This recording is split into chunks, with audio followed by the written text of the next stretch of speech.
baking Christmas cookies might actually be one of the most common Christmas pastimes or traditions that there is. I know my mom actually made sugar cookies with my kids and iced them last night, and we've had some cookie exchanges and things like that that we've gone to, church-related functions. It's just the time for cookies. I'm gonna be making several different cookies in this video, and you guys, they're really, really, really delicious. Stay tuned. You guys are gonna love these as much as I do, I have no doubt. Whether or not you like pecans, this one can be modified to be with or without pecans. Now, I do think it adds this really great element of texture and flavor to add the pecans in, but even if you don't want to, just omit them. You can maybe even add a couple to the top just to make them pretty, but trust me, they're so good, so delicious. You're gonna love these. We need to start. Now, I'm gonna be using my KitchenAid mixer, but for any of these recipes, all you need is a hand mixer. Honestly, you can probably stir them, but this just makes it a little faster and easier. I'm starting with 1/2 cup of softened butter, and for us, pretty much every time we make cookies, whether it is Christmas or not, I make a half recipe. One of our favorite chocolate chip cookies makes like 48 cookies, which is absurd. I mean, unless you're going somewhere and you need to take that many cookies, there's just no way we could eat all of those. I let this butter soften a little longer than maybe I should have. Also, that's another thing about Christmas cookies. Y'all, I love the Christmas cookies, but in preparation for Christmas, you have to buy about 12 pounds of butter to make all the things. We are adding 1/4 cup of sugar. Also, I don't know if I've said this before. If you ever see me use something in a video and you're curious about the product, I almost always have all of the things that I use in a video in my description box. We also need to add a 1/4 cup of packed brown sugar. I'm using light brown sugar. Pop this in here and cream this together. I like to mix it together really well. Anytime I'm mixing together butters and sugars, I always mix for an extended amount of time to really get that nice, fluffy, creamy type texture, which will happen if you let it keep going.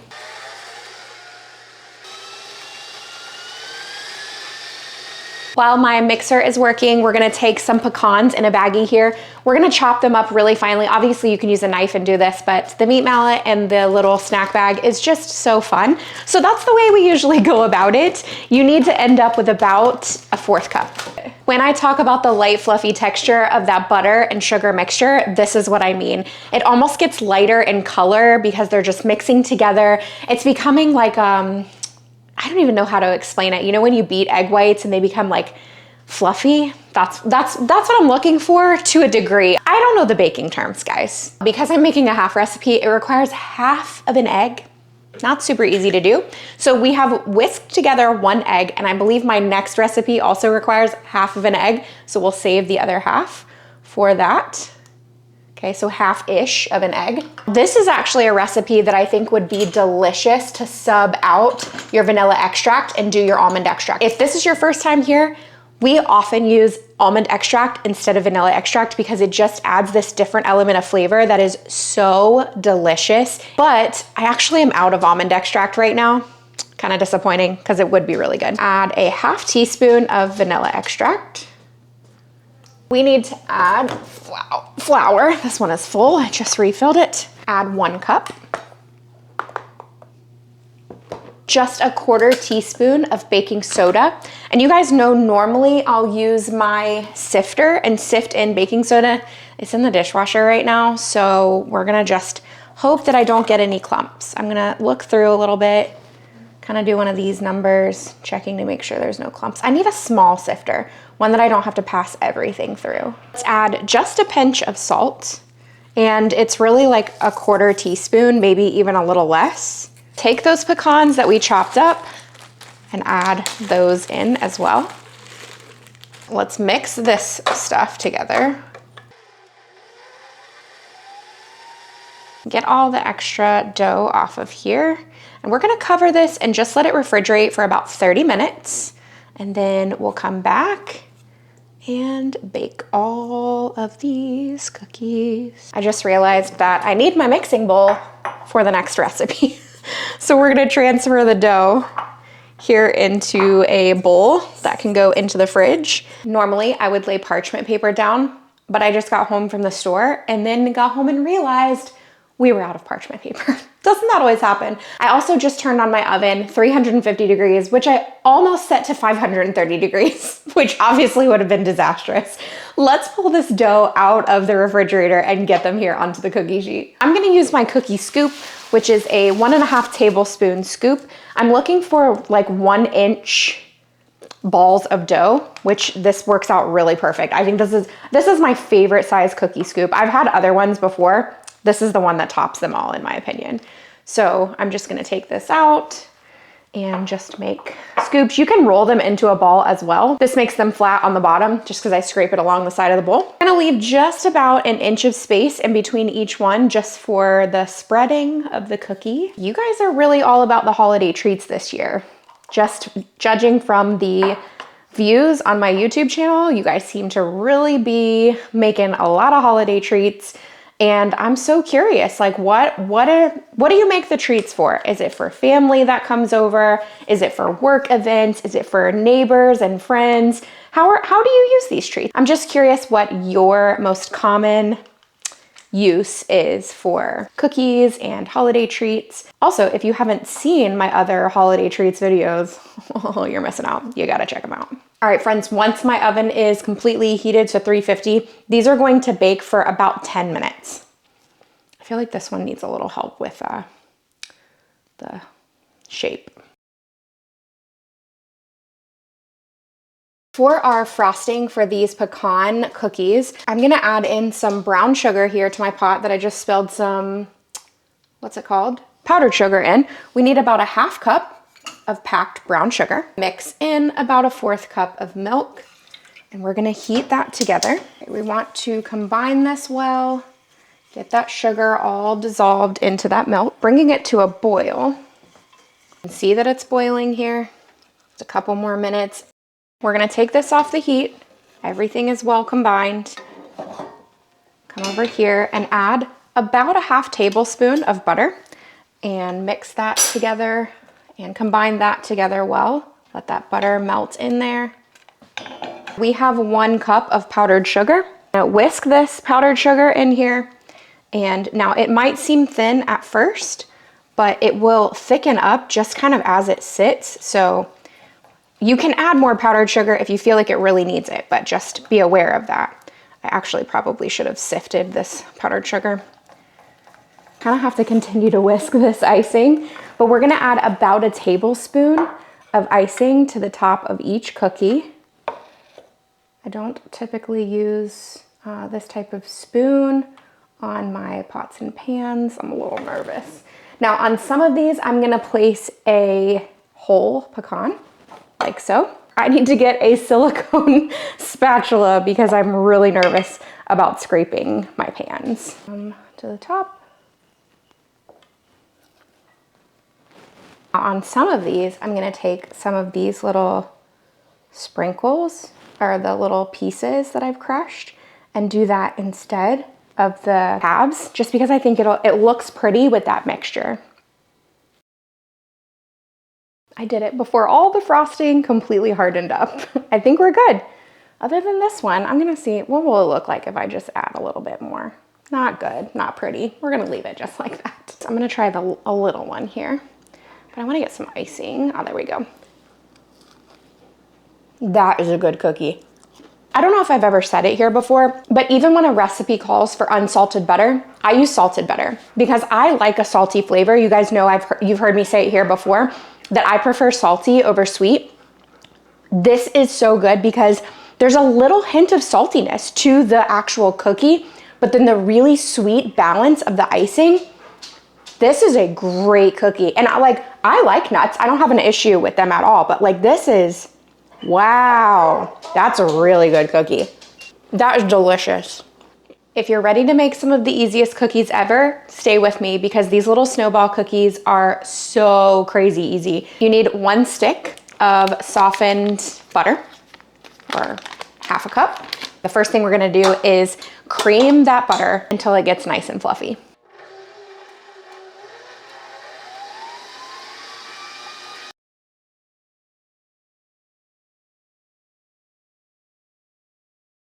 Okay, it is nice and fluffy. However, at this point, scrape down the sides of your bowl just a little bit. For the amount we're making, I'm using a 1/4 cup of sweetened condensed milk, which is gonna move very, very slowly. Okay, now we beat that together. I'm also adding about a teaspoon of vanilla extract. This is optional. You can add up to 2 teaspoons. I don't think it's necessary, but you know, just a little extra here. Keep mixing. Let me just explain these cookies. These are not very sweet cookies at all. Now you do top them with powdered sugar, which makes them a little bit sweeter. Now, if you've seen this recipe online before, you have not seen this next part, but I like to make a little addition because I do think they need a little more sweetness. I'm gonna add about an 1/8 cup of powdered sugar. So again, if you see this elsewhere, you probably won't see powdered sugar mixed in. You'll only see it dusted on the top, but I do think it adds a little bit of sweetness to the cookie that's really good. We're also gonna add 1 cup of flour, and we need a teaspoon and a half of baking powder, not baking soda.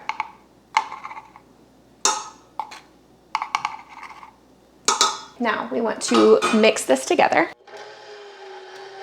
Also, as this is mixing, sorry, I know it's loud, but you can add chocolate chips. You can add other things that you like. I think an orange cranberry would be delicious with this. This is the base cookie, okay? So feel free to add other things that you love into this. Right off the bat, I am not completely pleased with how well the dough is pulling together. So I think that it needs a little bit more flour.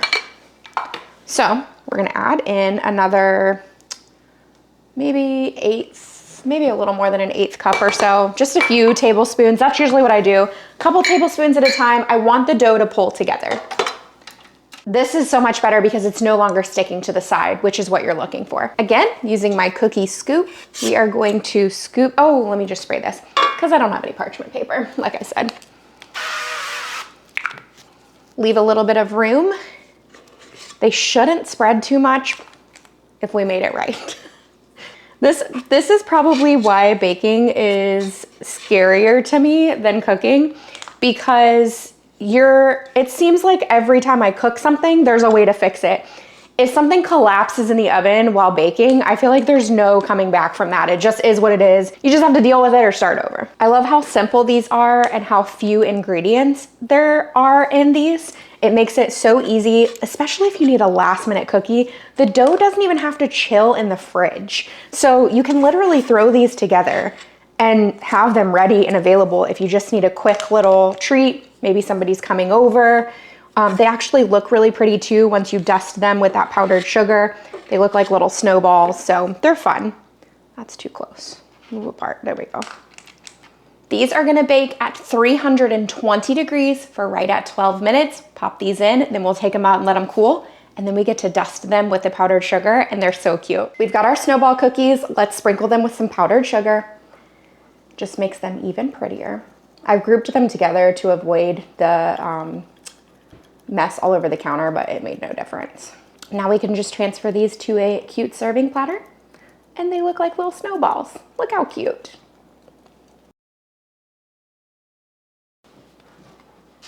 Really simple, not overly sweet at all. There's a touch of sweetness, but it doesn't feel like one of those cookies where your teeth are gonna fall out after eating it. That's a good one. It's a very good cookie if you want something super easy and more of a mild sweetness. You know what I'm saying? I love how they look too. I think they're so cute. We're gonna make cinnamon roll sugar cookies. Y'all, these are so good. I'm cutting the recipe in half like you guys know I love to do. So we're starting with 1/2 cup of butter, or 1 full stick of butter, and 1/2 cup of sugar. And we're gonna cream this together in the KitchenAid mixer. Feel free to just use a regular hand mixer or whatever it is that you normally use. You want to beat this together really, really well. So let it come together for a couple of minutes and really become light and fluffy. All right, now that we have the consistency we're looking for, we need to add an egg, and we're going to thoroughly combine this egg in there. So crack an egg and then make sure it is all the way incorporated when you're mixing it.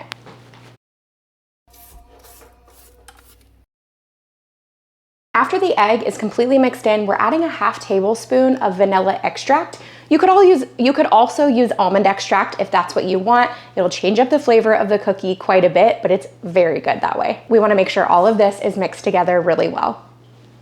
Next, we're gonna add in the flour, baking powder, cinnamon, and salt. And for this, we need 1.5 cups of all-purpose flour, whatever kind of flour you normally use, about 1.5 teaspoons of baking powder, 1 teaspoon of ground cinnamon, and just about a pinch of salt, just really right at 1/4 teaspoon or so.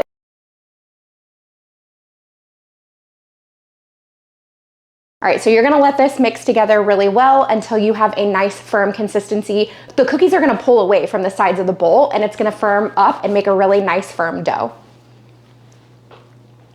Now at this point, I do want to chill the dough in the refrigerator for about 30 minutes, letting it really firm up. That's gonna help it hold its shape once we do form the cookies and put them over into the oven. All right, our oven is preheated to 375 degrees, so let's get started on these cookies. I am using my cookie scoop, which is always linked in my description box because I use it, I feel like, in every single video. It is a 1.5 tablespoon cookie scoop. We're gonna scoop out the cookies. We're gonna put them on this parchment lined baking sheet.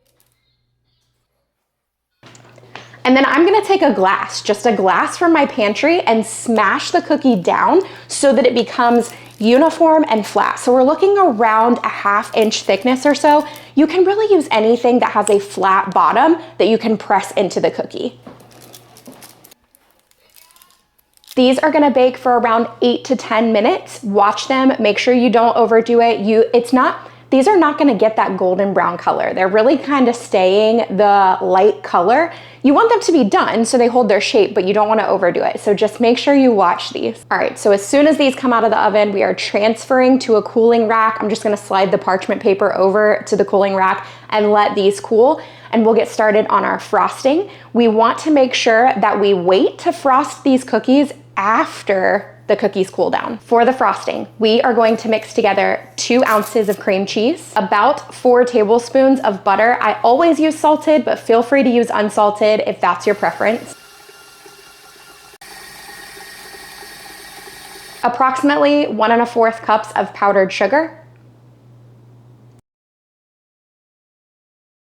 a 1/2 teaspoon of vanilla extract, and then if we need it, we'll add in 1 to 2 teaspoons of milk just to kind of thin it out. Mix all of this together really well. You're gonna get a nice icing out of this. You want to mix it really well though, so it becomes light and fluffy. That's the purpose in this frosting. Now, personally, we don't really have piping bags, but the easiest thing to do is slide a Ziploc bag or some sort of sandwich bag if you don't have piping bags into a tall cup, and you can easily fill that bag and then just cut off the tip or the little corner of the bag, and you can frost your cookies so easily. You can make this tip as big or as little as you want, depending on how you want the frosting to be. So I'm just gonna make swirls all along the top of the cookie so that we have a nice thick layer of frosting. I feel like that's gonna be the best for these cookies. And then once we frost all of them, I'm gonna give it a nice sprinkle of cinnamon because these are an ivory color or a tan color with a white frosting. We gotta add a little bit of dimension here.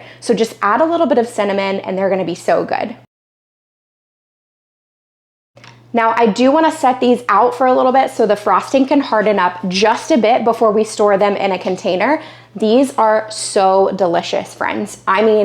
Taste straight up like a cinnamon roll. So good. You guys are gonna love these. I love the amount of cookie to the amount of frosting. I actually really love frosting though. So if you want less on that, then just feel free to add a little less frosting than I did. But these are so good. Such a great recipe. I don't even know that we're ready for these. Maple Snickerdoodle. Snickerdoodle is already so good at this time of year, but then you add maple. Yeah. Because I'm cutting this recipe in half, you need about 3/4 of a stick of butter, maybe 6 tablespoons of butter, a little less than a 1/2 cup of sugar, and just an 1/8 cup of brown sugar. So I'm just gonna fill my 4th cup measurer halfway. Beat this together just like we did with the other recipes. We're gonna make it really creamy and fluffy. I feel really good about this being creamed together well. We need to add some maple syrup, and this is about an 1/8 cup for the amount that we're making. We're also gonna add some vanilla extract and just 1 teaspoon. Let's add in our egg. And we're gonna beat all of that together. All right, friends, I realize that this is intended to measure wet ingredients, but when I mix dry ingredients and I'm gonna pour them in here, this makes it so easy. 1 cup and just like an 1/8 cup or so, 1 1/8 cup of flour. So you obviously, the full recipe would be 2 1/4 cups of flour. You need a teaspoon of baking soda, 3/4 of a teaspoon of cinnamon, 1/2 teaspoon of cream of tartar, and then just a pinch of salt. Mix all of that together and then slowly add that to your mixer and incorporate it into the wet ingredients.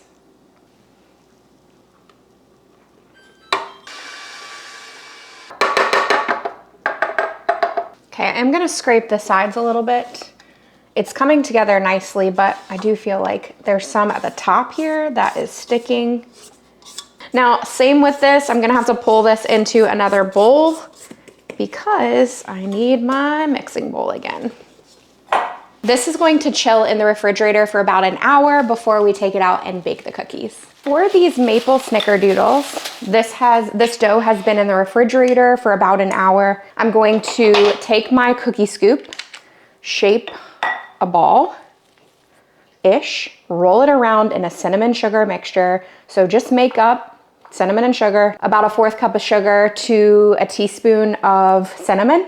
I also have my oven preheating to 375 degrees. And then make sure you leave some room for spreading. These are gonna bake on 375 degrees for about 10 minutes. We wanna see them crack, like do a crackle on the top. Could be really good. All right, the maple snickerdoodle are out of the oven. They look really good. I'm gonna take one of the smaller ones and try it. Good consistency. I actually probably would have preferred to take these out of the oven about 1 minute sooner. They look fine and they're not overdone by any means, but I almost want dough consistency in the center. That is excellent flavor. There's a hint of saltiness from the salted butter with that cinnamon sugar on the outside, and you definitely get the cinnamon and maple flavor on the inside. I actually think maybe you could add a little bit more maple. Oh, you know what would be really good? I should have done this. Maple extract. Maple extract would have added even more of that maple flavor to these, but these are very good. A great option. Our verse today comes from Hebrews 10:23. Let us hold unswervingly to the hope we profess, for he who promised is faithful. I hope you guys enjoyed today's video. I loved making all of these Christmas cookies with you guys. Let me know in the comments which one you're gonna try first. If you need more inspiration for holiday treats, check out the video that I have above here. This is a no-bake treats video and it has some amazing recipes in it. You guys are gonna love this one. Merry Christmas.